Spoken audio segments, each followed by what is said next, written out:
This story is brought to your ears by all our fantastic supporters on Patreon. To get in on the action yourself, with bloopers, extras, and the occasional early story, join us at patreon.com/voiceofallmtg. We'd like to thank our newest patron, Jeff Ginger, for already donating. For more stories, or just to chat, visit voiceofallmtg.com. And now, Voice of All presents Death's Precious Moments, Episode 4 of Guilds of Ravnica. I thrust my staff into spongy soil, bracing myself as I examined the delicate upturned caps of the bird's nest fungus, the most coveted mushroom among Golgari shamans this season. Only 3 rat farms have managed to cultivate them, and ours was the first. Even the most lackluster specimens fetch up to a xeno each. This one boasts an impressive golden bronze hue, and holds half a dozen turquoise spheres inside that resemble eggs. But it is not destined to adorn the elaborate gowns worn in the Undercity. I'm claiming this fungus for my own collection. I remove a vial from my harvester's satchel and swirl the moss-green elixir around until it glows in the moonlight. I turn it over and let a single drop fall from the dispenser onto the mushroom cap. It sits there for a moment, like a perfect dewdrop. Then a web of white tendrils grow out, encasing the fungus in a magical cocoon that will preserve it for next season's plantings. I test the casing's hardness with a quick tap of my pincers, then add it to a carefully marked compartment in my satchel. Insect song echoes off the crumbling canal walls that border our farmstead, opening up into the night sky high above. A symphony of crickets, cicadas, and katydids sing in chorus with the deep throaty bellows of a dead-bridge Goliath in the distance. Even a few of my siblings join in. I hear the melodic trill of Razi's wings rising above them all. She's the best singer in our family. Mother's favorite from the day we hatched, though she will never admit this out loud. Suddenly, the music on the wind changes. Gone from the warbling calls for late-night romance on the fringes of Golgari territory, to the hard, fast chirps of news from the Undercity. A new lich has been named. I look up over the vast expanse of our farmstead, and all my siblings have stopped their work as well, straining to hear what we all hope in our hearts. That the new lich is kraul, like us. But no, it's another elf. My siblings go back to work, but I can't tear myself away from the rest of the message. The lich is seeking an apprentice with a proficiency in mushroom identification, and a keen interest in necromancy. Why do you want to work for an elf? Razi speaks to me later that night after the fields have all been tended, and we've returned to Mother's safe embrace. They wear bits and pieces of us in their hair. Paint eyes on their faces so they look like insects. And yet, when it comes time to lead, who do they choose again and again? What about Mazrik? What about him? He's one kraul priest, out of dozens of Gorgons, and hundreds of Devkaran elves. I wring my wings together, producing a sour note of displeasure. I know Razi doesn't mean that about Mazarek. She's just upset about the thought of me leaving our farmstead. I'd be mad too, if she told me she was going off to sing for Vraska's court. You're the best at singing. I can barely hold a tune. Ellen is the best at flying. I flex my wings. One of them malformed. I can't even get airborne. I know a lot about mushrooms, but that's only because Kurik is a great teacher. Necromancy could be that special thing that I do with my life. A profession that would make Mother proud of me. She's proud of you? She's proud of all of us. You can I look up into the deep, dark sockets where our mother's eyes had once been. But I don't see the pride, only the emptiness. We kept her iridescent exoskeleton polished to a high shine, a beacon visible from one side of our farmstead to the other. She is our family anchor, our everything. As soon as we'd erupted from our egg sacs, we'd fed upon her internal organs, meat sweet and nourishing, making our little larval bodies grow. Then we punctured through her carapace and made our cocoons upon her underside. And for weeks, she'd selflessly deterred predators with her pincers. Finally, we emerged and gorged upon what was left of her, all 107 of us, until her exoskeleton was picked clean, and we were strong enough to fend for ourselves. Now her giant carapace is our shelter during the daylight hours. Just enough nooks and hollowed-out crannies for each of us to find a place to call our own. Mother sacrificed everything for us. How could I not want to make her proud? Just think it over, Bozak, please. We'll all talk about it tomorrow evening. Riza yawns, stretched out in the sloping curve of one of Mother's mandibles. Till death, dearest brother. Till death. I'm bidding her not only a good sleep, but a fond farewell. As soon as the noon sun shines upon the murky depths of our canal, I pack my maps, my journals, my vials, and my harvester's satchel, and sneak away while my siblings lie dreaming. The majesty of the Undercity is overwhelming, with vast stone tunnels shrouded in mist, and giant circular entryways, like open maws begging to swallow us whole. My fellow competitors have come wearing their finest robes ribbed with mushroom gills and oranges, and teals and bejeweled and shiny pieces of carapace that had once belonged to my brethren. I clench my staff close, feeling inadequately dressed in a bronzed headplate, a modest decorative chestplate, and nothing more.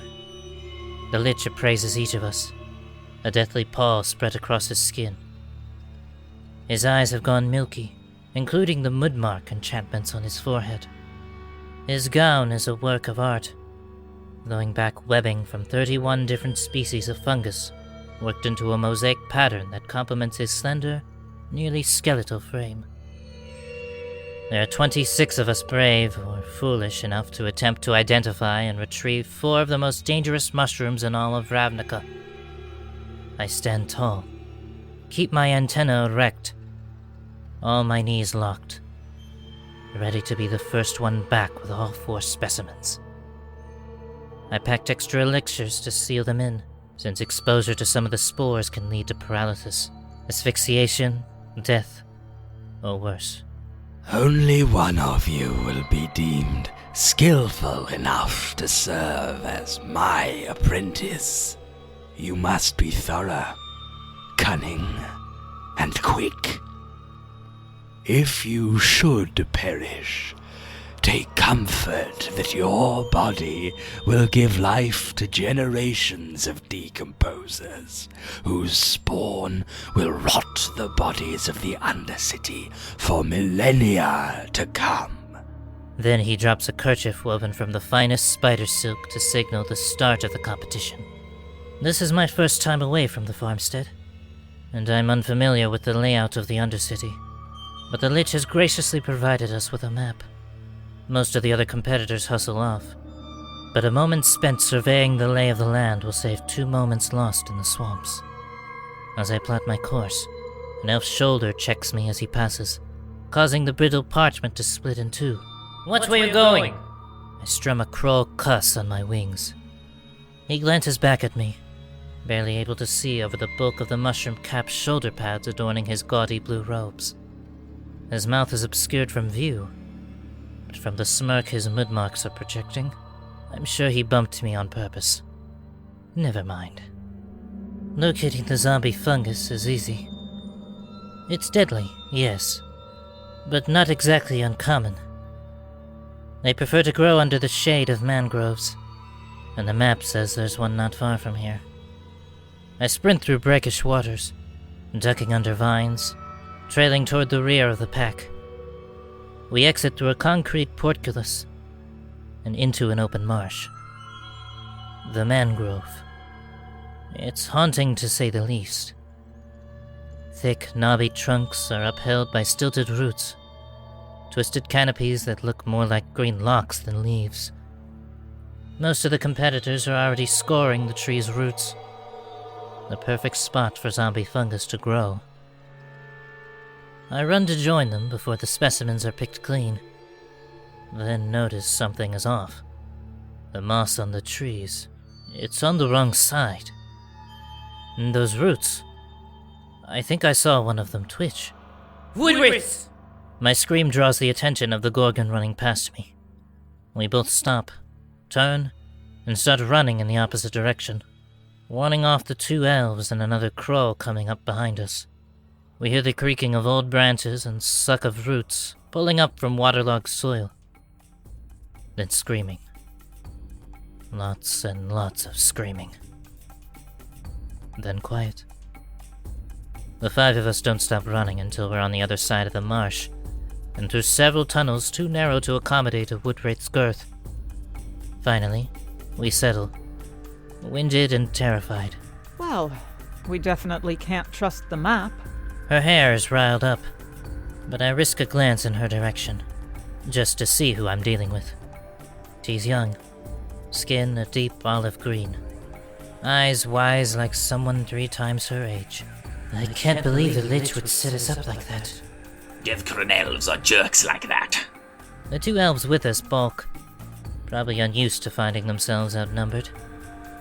They sulk off with a few cusses and angry mud marks. Don't worry about them. Zigdonis was the only elf in this competition who was worth anything, and his bones are picking the flesh out of a woodwraith's teeth right about now. Complete ass, even for an elf. Zigdonis, with the gaudy blue robe and huge shoulder pads, about 20 insect lengths in his hair, the elf who torn my map. That's the one. From death, life. From death, life. I repeat the Golgari mantra, trying to soothe my nerves. But I can't stop thinking about all those people. Dead. It happened so fast.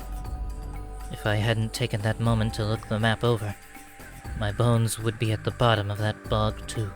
Hey, what's your name? Bozak. I'm Limin. He grins. He's got the most amazing gossamer wings, but they barely twitch when he speaks. Without them, his words sound so flat, so elven. He must sense my unease and offers up an explanation. I grew up in the heart of the Undercity. There you have to, fit in to survive. I get it, I say, even though I don't. If I had wings like his, I'd be strumming them all day long. You? Kata. She seems unimpressed by either of us. She looks away from me like I'm the one who's got the face that'll turn flesh to stone. Oh, look, zombie fungus. But she's right. Not 20 feet away, a small patch of the fungus grows up against a sewer grate. We each carefully collect a specimen and douse it with a casing elixir. Once the cocoon is hardened, I douse my specimen again, just to be safe. You saved our lives. I'm grateful, but don't get any ideas that we're working together. Only one of us is going to win this competition. She runs off, leaving Limin and me alone. She has a point, but that doesn't mean we can't make a temporary truce. If we share information and resources, we can all but guarantee a kraul win. What do you say? He sticks his hand out, the way elves do to seal a deal. I hold back my grimace as I press my hand into his. Where I'm from, a deal between kraul is sealed with the touching of mandibles. Maybe this makes him feel like he's fitting in, but it leaves me feeling like a stranger in my own body. Together, we harvest young deathcaps, barely emerged from their veils, and pull firmly ahead of Kata and one of the elves. The other is not too far ahead. He looks back, tries to run faster, but he trips over a raised tree root and falls flat on his satchel. Help! I'm hurt! Limin! Come on, we're friends, right? We practically grew up together. He punctured his zombie fungus specimen. The spores are puffing up into the elf's face, but he doesn't notice. We need to double back. Should we tell him? Maybe he can... It's too late. He's stopped moaning already. He stands up, and we see the stick impaled through his canvas bag, leading right into his chest cavity. He looks up, admiring the trees around him as blood drips down his robes. It's like the pain doesn't even bother him. Which of these trees looks the highest to you? There are several varieties of the zombie fungus, but this one is the most aggressive and the quickest acting. It's already rewiring his brain, programming him to do the mushroom's bidding. His body is now an involuntary host to the next generation. The elf chooses a tree and scales it like his body has been built for the sole purpose. He goes right to the very tip, then clamps down.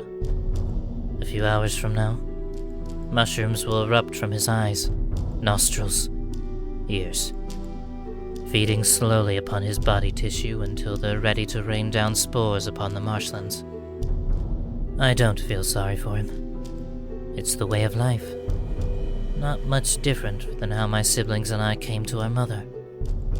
She was the one who nurtured us, who'd given of herself. But she wasn't our biological mother. We never knew her. She deposited her eggs into the giant beetle and spared not a single thought toward us again. I know that Mother's mind had been compromised. Whispers of the invaders there prompting her to defend us. I know her screams were not really lullabies. But she loves us, and we love her. No family is perfect. I'm so caught up in the memories of home that Limin has to drag me away. We worked together to get the wolf's fang fungus growing from a rotting stump, perched up high on a treacherous cliff face in the Silesian territory. Limin's wings glisten as he flies up effortlessly to retrieve them while I pitch stones at the adolescent worm, trying to make a snack of him. Finally, we come to the last specimen on the list. We're back in the belly of the Undercity, my legs covered knee-high in brilliant green moss. I press deeper through the marsh, slowing down now as the insect's song goes quiet, a warning for my kin that something dangerous is afoot. There's a moss stalk den ahead. Entrance covered in vines, bioluminescent lichen, and the devouring angel mushrooms we seek. A quick dip under the water, and I've hidden my scent from the dogs. I motion to Limin to do the same. If they're sleeping, we'll have a chance. The caps are white along the top, and feathered like angels' wings, with rubbery black rims underneath. They're not poisonous like the death cap and wolf's fang. These cause severe hallucinations that drive you to kill everyone in sight. And then you snap to an hour later, feeling perfectly fine. No side effects, except the blood of 28 people on your hands. I peek into the cave entrance, and sure enough, 3 moss dogs are curled together deep in the shadows, paws twitching in a state of dreaming. Sharp obsidian claws dragging through, imagining flesh. Muffled barks coming from those fanged mouths.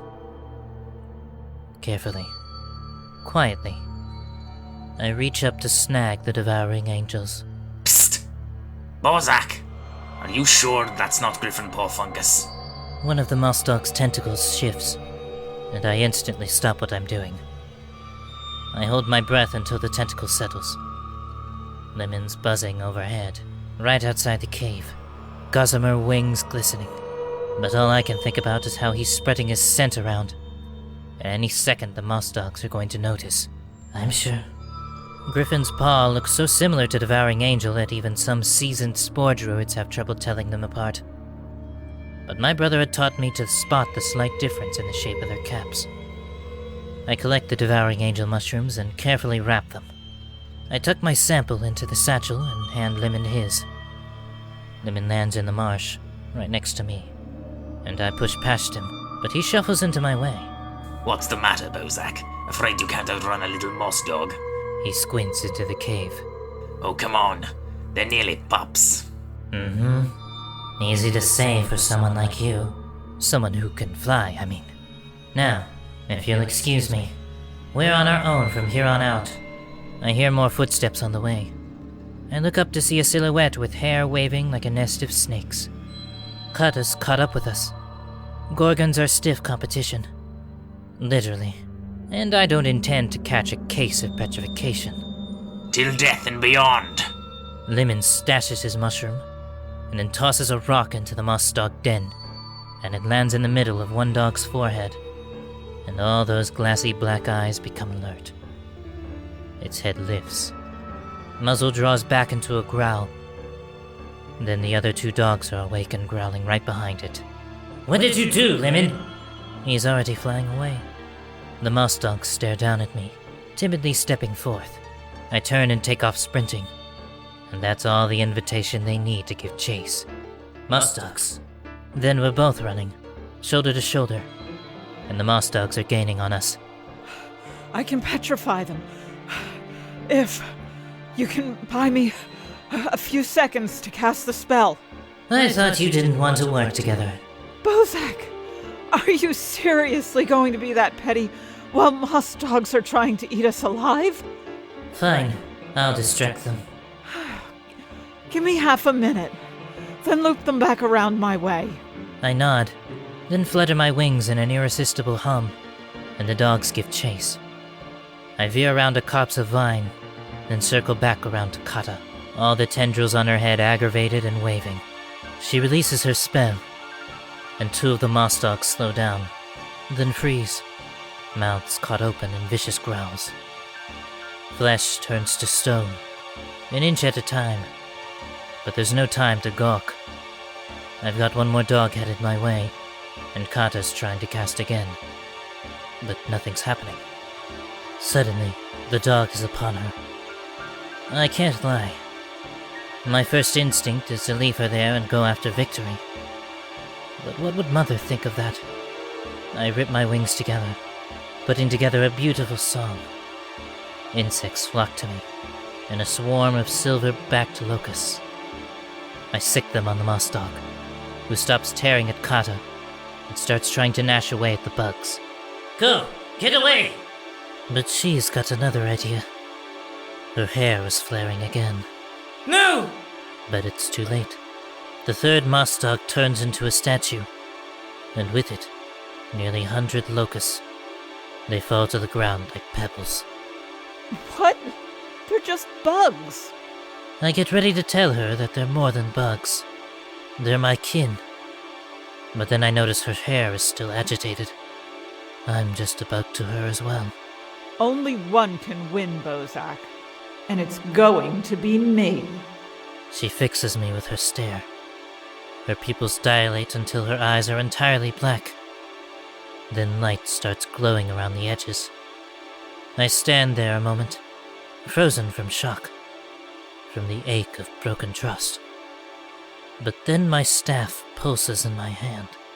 Its point is sharp enough to pierce flesh, maybe. I move fast, thrust the staff forward. It catches the Gorgon in the stomach. The light in her eyes fades. The spell releases, and the stiffness building in my joints eases away. She lies there, clutching the staff at the entry wound, coughing up blood. My staff glints and almost seems to have come alive with magic. My mind shifts, and I grab the shaft, running my hand along the pearlescent outer curve and the ribbed blackness of the inner curve. I'd carved it myself from one of Mother's legs. Whatever bit of magic it had contained is gone now. Her last gift to me. Her encouragement spears me on. My mind set on one thing. Winning. With all the mushrooms safely tucked away in my satchel, all I need to do is get back to the lich before Limin does. I may not be able to fly, but I don't need to when I've got insects on my side. I brush my wings together and hum deeply, imitating the mating call of the dead bridge Goliath. The ground thunders. Then I see it. A giant beetle running right towards me. He's confused seeing me and not his potential mate, but I grab onto his leg and hold on for dear life, and he trudges forward, making up valuable time. I see Limin ahead, and I'm catching up. But then the beast veers, and I'm forced to bail. Still, I'm close enough that I'll have a chance. Then, out of the swamp, a moss-covered figure arises, staff held in both hands. He batters Limin as he passes, breaking off 2 legs and part of a wing. Limin tumbles into the boggy water, screaming as the mossy figure snatches his satchel.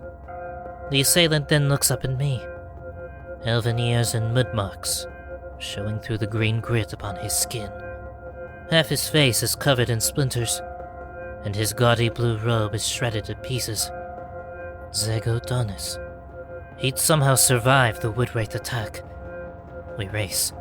I'm going as fast as I can, and he's limping behind. He curses at me, calling me every kraul slur he can think of. But I keep my eye on the prize. The lich is standing there, not far. I reach him first, and instantly I'm filled with accomplishment. I've done it. Congratulations. The dead in his voice is his perfect match for the rest of him. He examines my specimens twice over before Zegodonis hobbles up to us. Congratulations to you, too.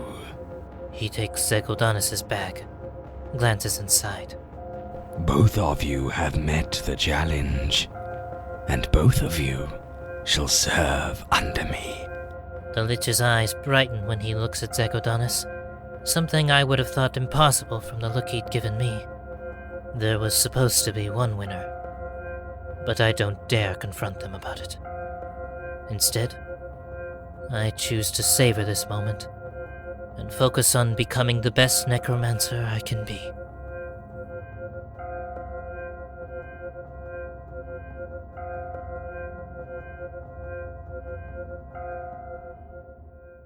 Not here! Over there! I scream at the fungus drudge for the 5th time. He moans at me, limbs covered in soft, white fuzz, and a group of long-stalked mushrooms sprouting from his shoulders and head. His body is held together with death magic and fungal rhizomes that animate bones that hadn't felt flesh for the past century. Drudges are nearly impossible to work with. The erstwhile zombies, they're decent at taking instructions, though the lich hasn't put me in charge of any of those. But I enjoy watching how they march to the beat of a bygone era, dressed in dusty fineries with lots of scallops, frill, and innumerable cloth buttons sewed upon their bodices. The fungal drudge, I call him Benzi, places the corpse he's carrying onto the pile in the corner of the lich's sanctum, then turns to me. Eye sockets trained on me. He waits eagerly for my next command. I sigh. Sorry, Benzi. I shouldn't have screamed. I get frustrated and take it out on the zombies sometimes. This isn't exactly how I'd envisioned being apprenticed to a lich, tending to the undead instead of learning to raise them. The lich is out consulting at Karazda, the Golgari guild hall, and he's taken Zegodonis with him. Again. There's been a fungal attack on Sunhome. 3 high-ranking Boros officers were exposed to the same type of zombie fungus we had been asked to gather. They'd climbed the towers of the guild hall, and one actually made it to the top. Vraska, our guildmaster, is worried the Boros will use this as another excuse to infiltrate the Undercity, and has summoned the liches to confer how to best proceed. They'll be gone for hours. The lich doesn't like me in his sanctum, and he reprimands me if I linger too long when dropping off bodies. So most of what I've learned about spells has come from eavesdropping at the door. But now I can thoroughly explore without the risk of getting caught. There are shelves upon shelves of skulls. Rakdos devils with thick curling horns and eye sockets that glow a deep emerald green when the lights are low. Long-snouted Vyashinos, minotaurs, giants. All the way up to a dragon's skull that now serves as the lich's lectern. The mushroom specimens lining his walls put my own collection to shame. There must be thousands of them. The rot is so thick in the air, so rich and decadent, that I'm tempted to try a death spell of my own. I practice the movements I've seen the lich do, and I prickle all over as mana rushes through me, coursing my skin like hundreds of marching ants. I fight the urge to shake them off, and instead relax, letting the mana flow down my arm, the soft green light pooling into the palm of my hand. I channel a bit onto the not-so-fresh rat corpse I'd found while cleaning behind the erstwhile's crypts. Then I watch. The rat's back leg twitches, but nothing more. I'm certain with the lich's instruction I'd be able to do it by now. Zegodonis had learned several spells already. I'd hoped that necromancy would be my calling, but maybe it's time to admit that cleaning cobwebs out of the crypts and bossing fungal drudges around is what I'll be doing with the rest of my life. I hear voices down the hall. The lich. He's back already. I can't let him catch me in here. I duck into the nook in the back of the sanctum, then look out at Benzie, who's still staring at me, ready to give me away. Come! He shuffles over to me. Faster! The yelling never speeds things up. I run out and push him into the nook. He moans. Shh. Play dead. Benzie obeys. A little trick I taught him in our spare time. He slumps over, head leaned against the cold, gray stone wall. The lich enters from his private door, 2 Boros soldiers following him. They hold themselves tight and proud, but the way their puffy eyes are darting around in their sockets, I can tell they are scared to be here. The lich goes to the vials of mushroom specimens and chooses the ones we'd retrieved from the Mostock cave. Devouring angel. Perhaps the deadliest mushroom in all of Ravnica. It won't kill you, but it'll make everyone who inhales its spores embrace their rage. You remember the Tin Street massacre? Yeah, we arrested a couple of gruel raiders for that. You saying we got the wrong criminals? The lich arches a thin, sickly eyebrow. I have already planted a neutralized specimen on the gown Vraska will be wearing for her address to the Grunstras this evening at the Hanging Keep. Exhume the bodies from the massacre and analyze the spores. The evidence will show that the attack came from the same plant. The Boros will have no choice but to charge Vraska with murder. It will stick this time. I promise you. Come on, we've got a party to crash. Indeed. And I do hope that when it comes time for Boros to back a new candidate for guild master, they take into consideration the help I've been to you today. Oh, we think we know the right dev Karin for the job. The lich smiles, a harrowing stretch of desiccated lips revealing an endless expanse of ash-gray teeth. Zegodonis! Zegodonis comes running in. Show these fine soldiers out, will you? Yes, my lich. Zegodonis gives a deep bow. The lich examines his pile of corpses, then starts his reanimation spells. I peek around the corner, watching as he casts, and one by one, Life fills their bodies. I wait, nervous. I've got to warn Vraska. I look down and realize I'm still clutching the dead rat in my hand. Just what I need to cause a distraction. If I can get the lich to look the other way, I can sneak out of here. I stare at the rat and cast the spell as I saw the lich just do it. The green light fills my palm again, thicker now, more like syrup than water. I pour it over the rat. Whiskers flicker, tail twitches. 4 little paws paddle in the air.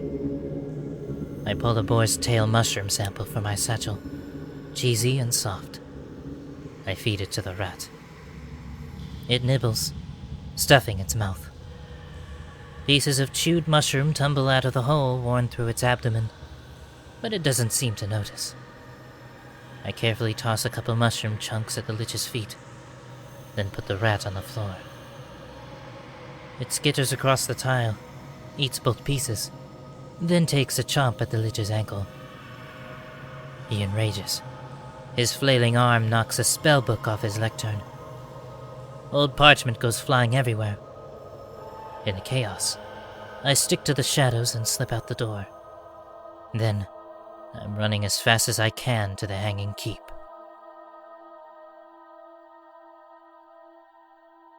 I feel hundreds of eyes upon me as I approach the Hanging Keep. I crane my neck, looking up at the fortress clinging to the ceiling like a wasp's nest. Even from down here, I can hear the buzzing and clicking of my fellow kraul, riled up from the excitement of a visit from the guildmaster. I need to see Vraska. I expect them to ask for my credentials, or at least explain why I'm here. But the guard just eyes me up and down like I couldn't possibly pose a threat. Standing room only. Go ahead up. He motions to the bottom entrance of the keep. Actually, could I get a lift? He glances at my crooked wing, then whistles over to a winged guard who whisks me up and into the first level of the keep. Overhead is a grand atrium, jewel-colored moss draping from the overhangs. The royal guard, overwhelmingly kraul, crowds every level, and I can feel the collective buzz through my exoskeleton. 7 stories up, Vraska is leaning over the railing and waving at her devoted followers. I squint. I think that's Vraska. From here, she's the size of an ant. The crowd is so thick, I'll never be able to reach her in time. The Boros officers may already be on their way, so whatever I do, I have to do it now. I push my way through the swarm until I reach one of the keep's windows, a handy shortcut to Vraska. I make the mistake of looking down, dizziness clouding my thoughts. All I need to do is scale 7 stories, and I know exactly how I can climb them without a lick of fear. I pull a zombie fungus sample from my satchel and place it on my tongue. The cocoon melts away. Minutes pass, and with it, my fear of heights. I can't think of anything I'd love more than to reach the very top of the Hanging Keep. I squeeze out the window, sink leg after leg into the outside of the structure. I climb 7 stories, then force my thoughts against those of my fungal invaders. I must keep climbing. Higher, the fungus tells me. Higher. Higher. It beats like my heart, but I have to go inside. I work my way through a series of back chambers until I find the atrium. Vraska is standing there with her back facing me, giving an impassioned speech to the Krunstras, her hair waving wildly. A dozen mushroom species adorn her gown. I look for the devouring angel fungus. I see golden parasols on her shoulders, scarlet elf caps on her bodice, club coral fungi, shaggy mane. Then there, tucked among the griffin's paw fungus, trailing down the webbing of the gown's train, I spot where the lich had hidden the devouring angel mushroom, its cap bulging up ever so slightly higher than its non-lethal neighbors. I creep forward, 1 step at a time. Her guards and advisors are with her. but they've all got their eyes trained on the crowd gathered below. One of her advisors turns and sees me. He excuses himself and starts coming for me. It takes my brain a moment to identify him as Kraul. Then his face becomes obvious. It's Masaryk. You! I try to compose myself so I can tell him about my lich, and about the Boros, and the devouring angel fungus, and the plot against Vraska. But the fungus has crowded out nearly every function that doesn't involve climbing, and all that comes out is an incomprehensible grumble. Higher. The guard grabs me by the arm and wrenches it tight. It should hurt the way he's bending it, but it doesn't. Get him out of here. The guard shoves me forward, but I focus my thoughts. If the fungus had dulled my sense of pain, I can use that in my favor. I wrench hard against his grip. Once, twice. Violently enough to dislodge my arm from the socket. There's a dull throb from where it is broken free, but it doesn't bother me. The guard is left there holding my arm while I make a run for Vraska. I grab the devouring angel mushroom on her gown and swallow it whole. I can't let it be found here. I can't let the Boros sink their grips further into the swarm. Just when we're starting to recover from the internal chaos of the change in leadership. I run to the window. Looking down is still scary. But I do what I must do. I flap my wings and jump. Maybe what's great about me is that there are so many things I can do well enough. I can sing a mating call well enough to fool a dead bridge Goliath. I can throw a stone accurately enough to hit a worm in the eye from 50 feet. And I can spread my wings and fly far enough. Fall far enough from the keep, ensuring that Vraska won't be implicated in the Tin Street massacre.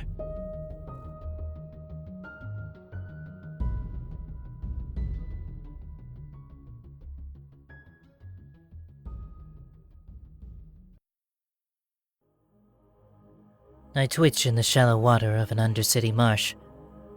I hadn't expected to survive the fall, but maybe my wings had slowed me down just enough. My body throbs all over.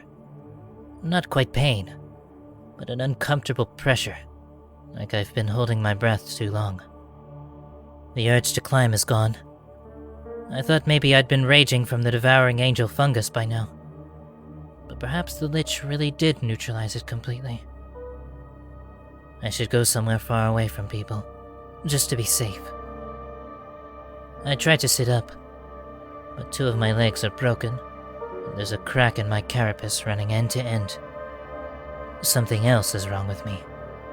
A fungus stirs within that's powerful, precise, and sits watch over my thoughts. I move my remaining arm, but it is not the automatic movement I'm used to. It's more like a combined effort, like the time my siblings and I had hoisted Mother away from the riverbank during our first flood season. My other senses come slowly as well, like they're processed and filtered through 100 different minds before they get to me. Take time. There are a lot more words than that spoken, but I'm only able to understand those. In a coordinated effort, I twist my neck. My muscles slither more than move. My vision is blurry, pressure from fungal matter taking root behind my eyes. A few of the mushrooms have sprouted through, and they wreck my peripheral vision. I touch them, feeling upturned caps and tiny egg-like spheres within. Bird's nest fungus. Had my samples ruptured from their casings in the fall? They're not the fastest growing mushrooms, and I start to wonder how long I'd been unconscious. Careful. I focus hard on the person and see kraul features. Rosie.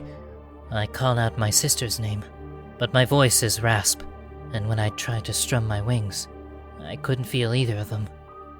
I panic, reach around to my back. I feel stumps covered in soft fuzz. Wings lost. Fall. The face behind the words starts to congeal. It takes a long, long moment, but I recognize it. Masaryk. I'm drawn to him. Not just from years of admiration, but physically drawn to him. I'm looking at him how the fungus drudges look at me, eagerly waiting his command. Maybe I hadn't survived the fall after all. But there are worse places to end up than bound to the most powerful kraul in the swarm. I wrenched my facial features up to a smile, completely humbled, and ready and willing to serve him as best as I can.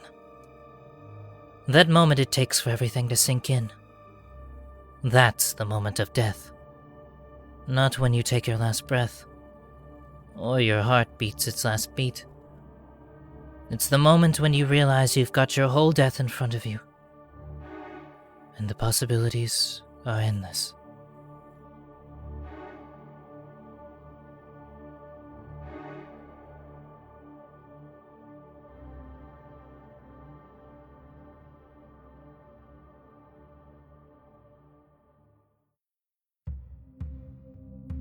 Thank you for listening to this production of Voice of All.